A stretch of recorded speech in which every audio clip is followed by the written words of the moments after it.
ஓம் நமச்சிவாயா. அனைவருக்கும் அன்பான வணக்கம். ஜோதிட சொந்தங்கள் அனைவருக்கும் இந்த புதிய வீடியோவில் புதிய தலைப்பு, அதாவது நிறைய பேர் கேட்டுக்கிட்டே இருந்தாங்க இந்த தலைப்பை பற்றி போடுங்கன்னு. அதனால் இந்த தலைப்பை போடுறேன்.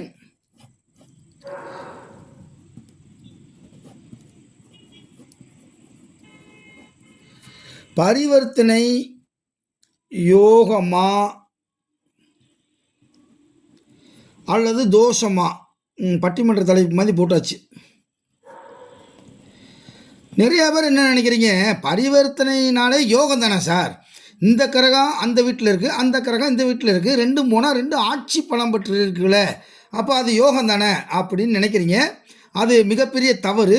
ஜோதிட சாஸ்திரத்தில் பரிவர்த்தனை யோகமும் உண்டு, தோஷமும் இருக்குது.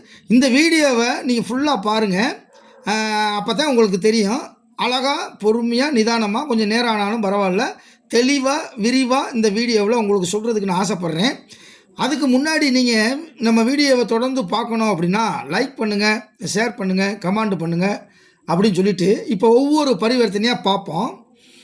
பாருங்கள், ஃபஸ்ட்டு 2ஆம் அதிபதியும் 11ஆம் அதிபதியும் 2க்குரியவனும் 11க்குரியவனும் பரிவர்த்தனை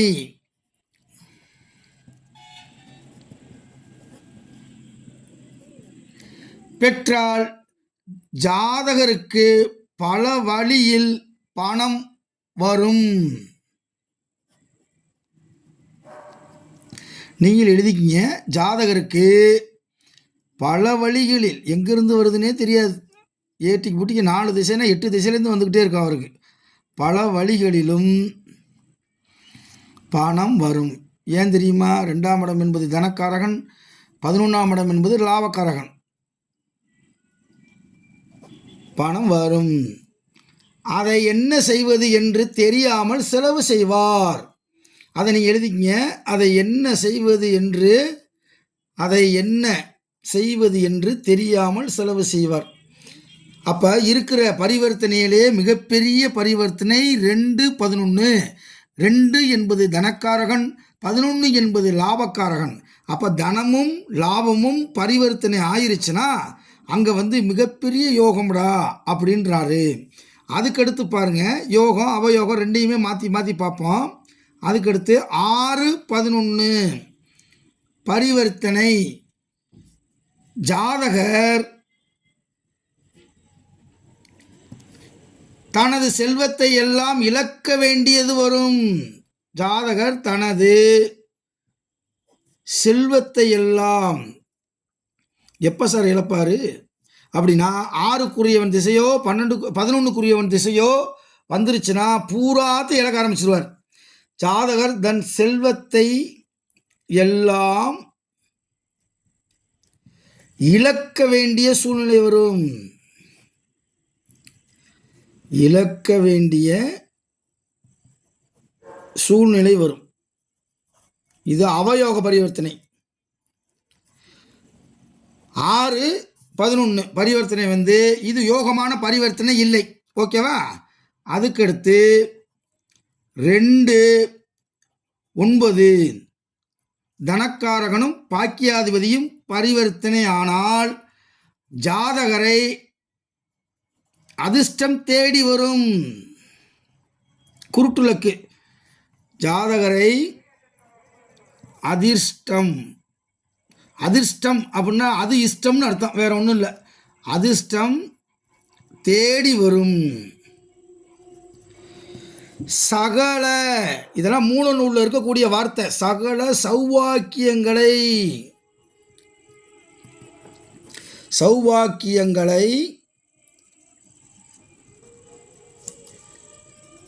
அனுபவிப்பார்.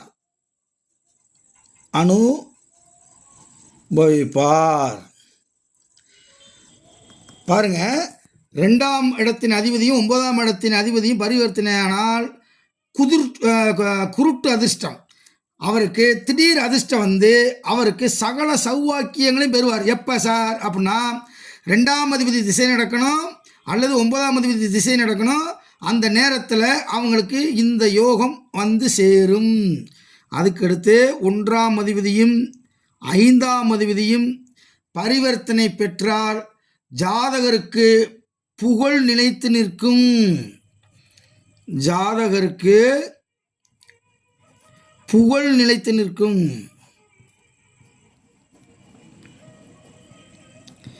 நிலைத்து நிற்கும்.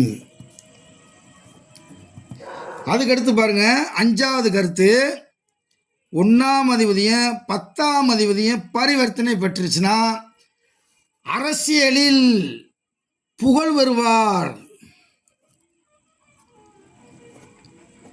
அரசியலில் புகழ் பெறுவார். மாற்றமே கிடையாது. 1, 10. அடுத்து 6வது கருத்து, 9ஆம் அதிபதியும் 10ஆம் அதிபதியும் பரிவர்த்தனையாக இருக்குது. இது உங்களுக்கு எல்லாம் தெரியும்.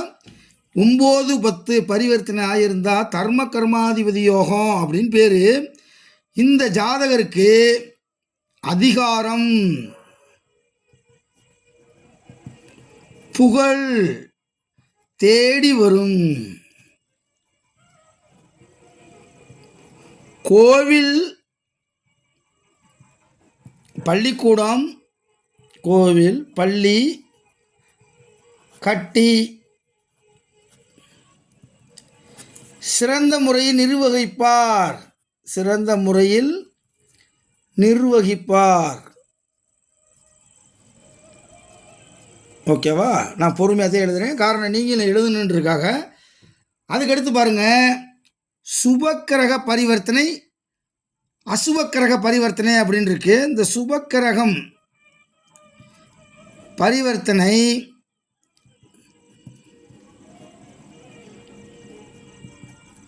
சுபயோகத்தையும், சுபயோகம் 2 கிரகம் சுபராக இருந்து அந்த 2 கிரகமும் பரிவர்த்தனையான சுபயோகம் உண்டாகும். அதே நேரத்தில் அசுர கிரகங்கள் பரிவர்த்தனையானால் அசுப பலனையும்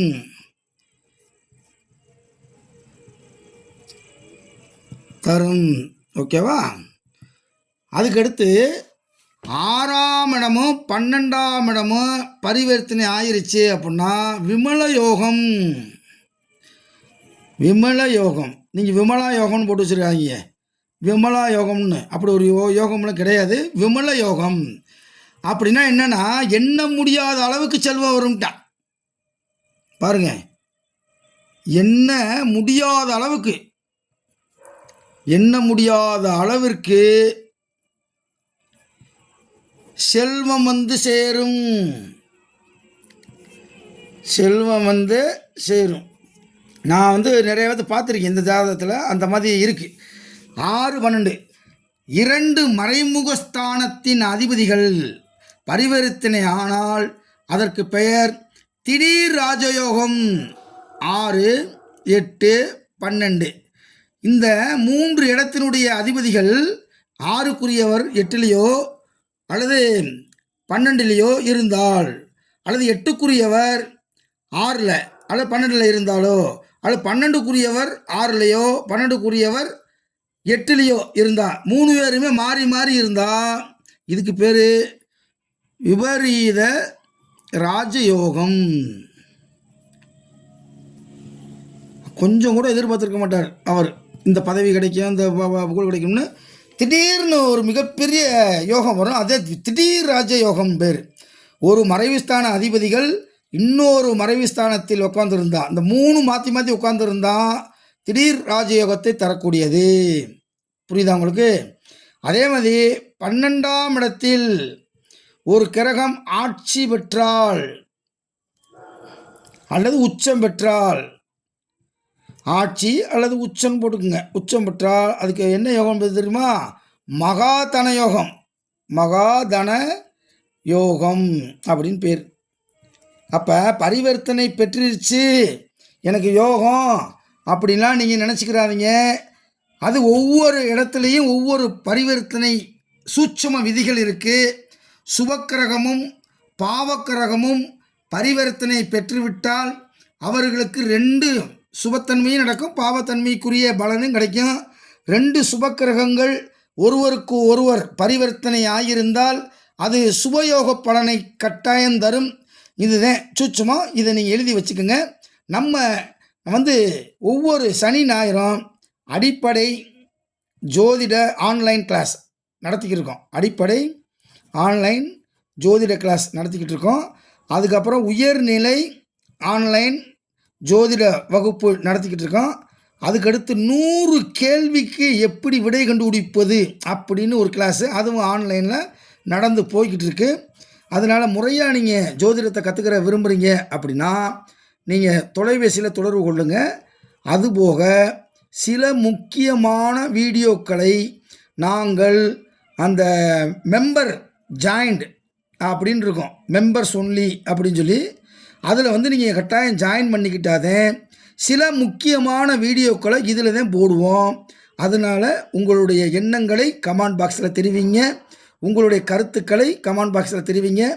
மறக்காமல் நீங்கள் தயவுசெய்து ஹைப் பட்டனை அமைப்பி எங்களுக்கு ஆதரவு தாருங்கள் என்று சொல்லி முடிக்கிறேன். நன்றி, வணக்கம்.